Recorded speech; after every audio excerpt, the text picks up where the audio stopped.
নমস্কার বন্ধুরা, আজ আমি আবারও চলে এসেছি আপনাদের সামনে আবারও একটি নতুন রেসিপি নিয়ে।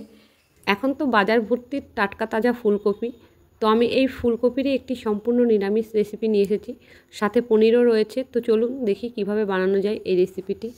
তো দেখুন, এটা করতে আমার লাগবে ফুলকপি, আলু, টমেটো, আর এদিকে আমি নিয়ে নিয়েছি পনির। তো ফুলকপিটা আমি একটু ভাপিয়ে নিয়েছিলাম, অ্যাকচুয়ালি এটা আমার অভ্যাস ফুলকপি একটু ভাপিয়ে নেওয়া। অনেক সময় কি হয়, ফুলকপির মধ্যে অনেক ছোটো ছোটো পোকা থাকে, তো একটু ভাপিয়ে নিলে এই পোকাগুলো মরে যায়। আর তাছাড়া ফুলকপির যে গ্যাসটা আছে, একটু ভাপিয়ে নিলে এই গ্যাসটাও বের হয়ে যায়। আমি গ্যাসের উপরে একটু জল গরম বসিয়ে দিয়েছি, আমি পনিরটা একটু ভাপিয়ে নেব, একটু নুন দিয়ে ফুটিয়ে নেব। জাস্ট নুন দিয়ে দিলাম, একটু নুন দিয়ে ফুটিয়ে নেব পনিরটা। দেখুন পনিরগুলো ফুটে গেছে, এবার আমি নামিয়ে নেব পনিরগুলো। এবার আমি ছেঁকে তুলে নেব, আমি এর মধ্যে দিয়ে দেবো। এটা আমার ম্যারিনেট করতে হবে। পনিরগুলো অনেক সময় কি হয়, অনেক দিন ফ্রিজে থাকে বাজার থেকে নিয়ে আসলেও, সেই জন্য একটু ফুটিয়ে নিলে ভালো হয়, সফটও হয়, আবার খেতেও ভালো লাগে। এটা বানাতে আমার কিছু মশলা লাগবে। তো দেখুন, এখানে আমি 4 মগজ নিয়ে নিয়েছি, এখানে 4টে কাজু নিয়েছি, 4টে লঙ্কা নিয়েছি, আর আদা নিয়েছি, একটা টমেটো নিয়েছি। ঝালটা আপনারা আপনাদের মতন করে দেবেন। আমি 4টে কাঁচা লঙ্কা নিয়েছি, তো এগুলো আমায় পেস্ট করে নিতে হবে। তো দেখুন, আমার মশলাটা আমি মিক্সিতে পিষে নিয়েছি। এখানে আমি টমেটো ছাড়াই পেস্ট করেছি, টমেটোটা আমি কেটে দিয়েছি সবজির মধ্যে। আপনাদের দেখানো হয়নি, এখানে কয়েকটা চালের দানাও আমি নিয়ে নিয়েছিলাম। দিয়ে দেবো 1 চামচ জিরের গুঁড়ো, দিয়ে দেবো ধনের গুঁড়ো 1 চামচ মতন, দিয়ে দেবো গরম মশলার গুঁড়ো, কাশ্মীরি লাল লঙ্কার গুঁড়ো, এটা জাস্ট কালার হবে। দেবো আমার গাছের ফ্রেশ পুদিনা পাতা,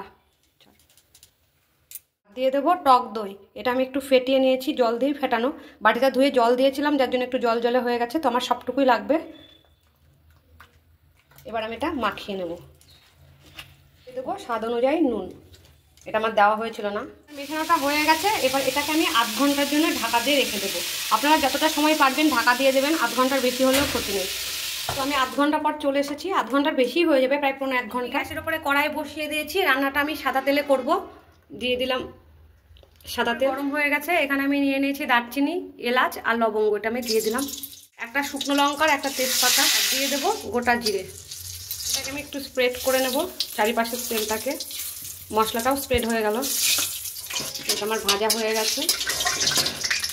এবার আমি দিয়ে দেবো এই যে সব সবজিগুলো আমি ম্যারিনেট করে রেখেছি, এই সমস্ত সবজি আমি দিয়ে দেবো।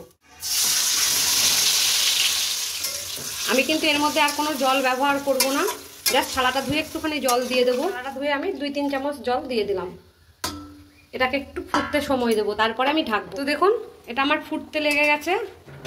এবার আমি এটাকে ঢাকা দিয়ে রেখে দেবো। লো টু মিডিয়াম আঁচে রাখতে হবে, কারণ সবজিগুলো সেদ্ধ করতে হবে, যার জন্য লো টু মিডিয়াম আঁচে আমি এটা ঢাকা দিয়ে রেখে দেবো।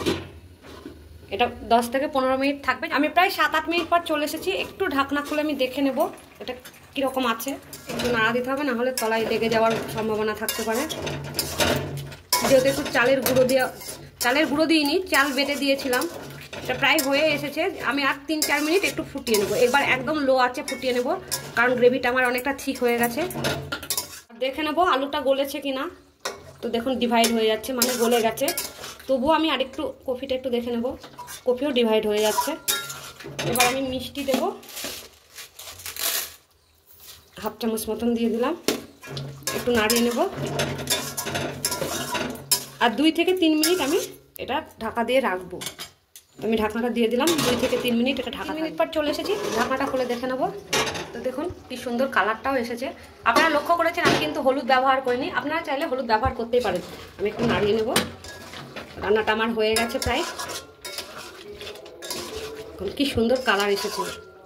এটা খেতেও ভালো হয়, আর এটা দেখতেও খুব সুন্দর হয়েছে। শুধু দেখতে ভালো হয়েছে তাই নয়, এটা কিন্তু খেতেও খুব সুন্দর লাগে।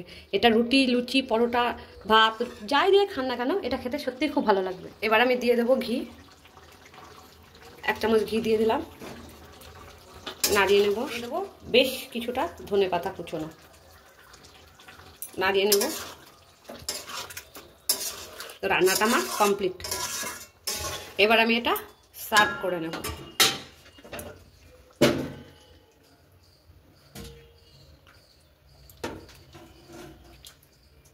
তো ভিডিওটা তখন দেখার জন্য অনেক ধন্যবাদ। ভিডিওটাকে অনেক অনেক করে লাইক করুন, শেয়ার করুন।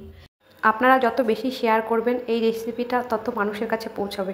এই নতুন নতুন রেসিপি পেতে গেলে এই চ্যানেলটিকে সাবস্ক্রাইব করে রাখুন, যাতে আগামী ভিডিওগুলো আপনারা খুব সহজে আর তাড়াতাড়ি পেয়ে যান।